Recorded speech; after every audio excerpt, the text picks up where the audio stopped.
You earn a decent salary, maybe 60 grand, maybe 90, maybe even over six figures.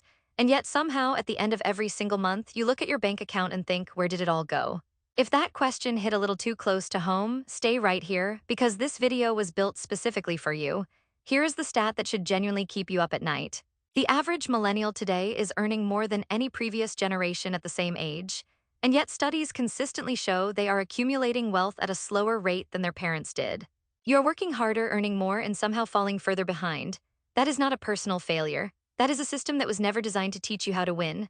My name is Sarah, and I have spent years inside the world of corporate finance, watching how wealthy people actually think about and move their money, not the stuff they teach in textbooks, but the real playbook that most people never get to see.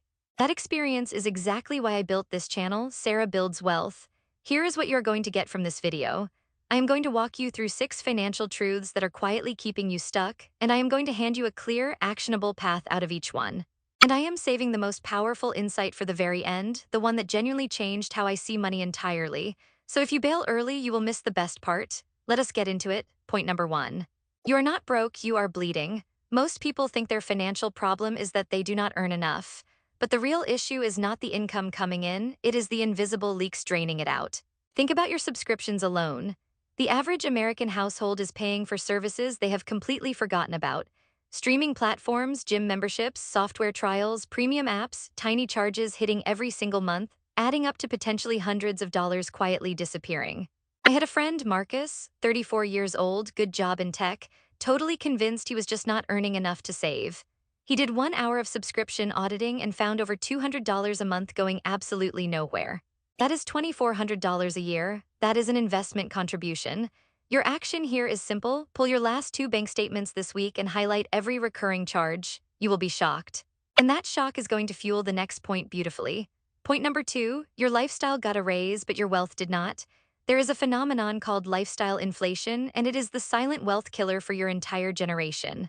Every time your income goes up, a promotion, a bonus, a new job, your spending has a habit of rising right alongside it. Better apartment, nicer car, upgraded wardrobe.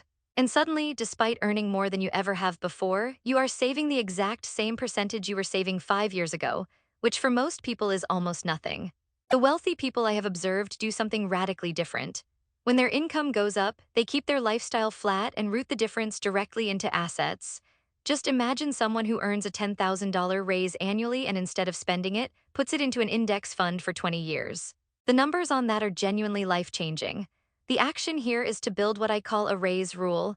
Every single time your income increases, you commit at least 50% of that increase to investing before you ever see it in your spending account. Point number 3, saving money is not building wealth. I know that sounds almost offensive to say. We have all been told that saving is the responsible, smart thing to do, and it is better than not saving, but here is the brutal truth. If your savings are sitting in a standard bank account earning less than 1% interest, and inflation is running at 3 or 4% annually, you are actually losing purchasing power every single year you leave that money there. It is financial quicksand dressed up as safety. Real wealth building requires your money to be working harder than you are. That means investing in diversified, low-cost index funds, understanding tax-advantaged accounts, and making sure every dollar has a job that beats inflation. The action here is to open or review a tax-advantaged investment account this week and set up even a small automatic monthly contribution. Automation is everything. We will come back to that idea later. Point number 4. The debt you ignore is the debt that owns you. Still with me? Good, because this next part is where most people completely go wrong and it costs them years of financial progress. Most people have what I call a debt blind spot. They know the debt exists, they make the minimum payment, and then they mentally move on. But high-interest debt, particularly credit card balances, operates like a financial anchor. At 18 or 20% interest, that debt is growing faster than most investments can keep up with. I watched someone spend 3 years diligently putting money into a brokerage account while carrying a credit card balance at 19%. Mathematically, they were losing the game the entire time. The fix is not complicated, but it does require honest prioritization. List every debt you carry with its exact interest rate. Anything above 7% interest deserves aggressive payoff attention before you invest aggressively elsewhere. Pay off the high-rate anchors, and suddenly your financial picture shifts dramatically. Point number 5. Your relationship with status is making other people rich. This one is going to sting a little, and I say that with all the love in the world. We live in a culture where looking successful has become more important than actually being successful. The luxury car payment, the designer items, the apartment that stretches your budget, the vacations going on the credit card, these things are not signs of wealth. They are transfers of your wealth to someone else. The people quietly building serious net worth are often driving older paid-off cars, living in reasonably priced homes, and spending their money on assets rather than appearances. True financial freedom does not look flashy from the outside. It feels like options. It feels like never panicking when an unexpected expense hits. The action here is to do a spending audit with a specific question in mind. Is this purchase building my life or performing my life for other people? That one question is genuinely transformative. Point number 6, automation is the unfair advantage you are not using. Here is something I genuinely believe. Willpower is a terrible financial strategy. Relying on yourself to manually transfer money to savings each month, to consistently make the right spending call in every moment, to always choose the long term over the immediate, that system fails.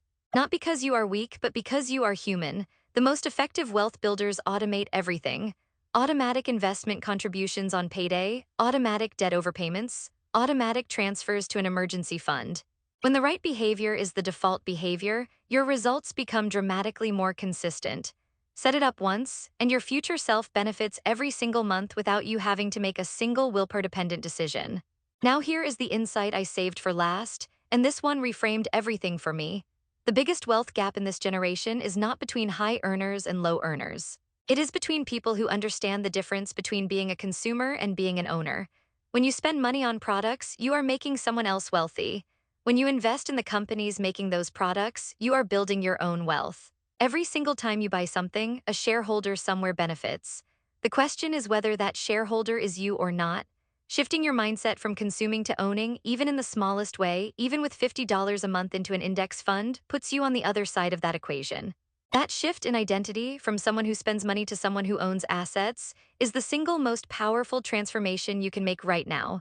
All right, here is where I want you to do something. Drop a comment below and tell me which of these 6 points hit you the hardest.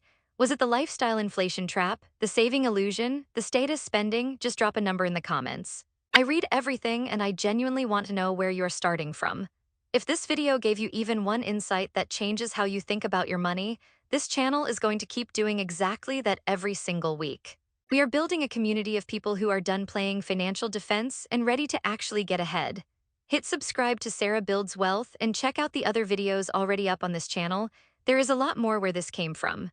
I am Sara, and I will see you in the next one. Now go make your money work harder than you do.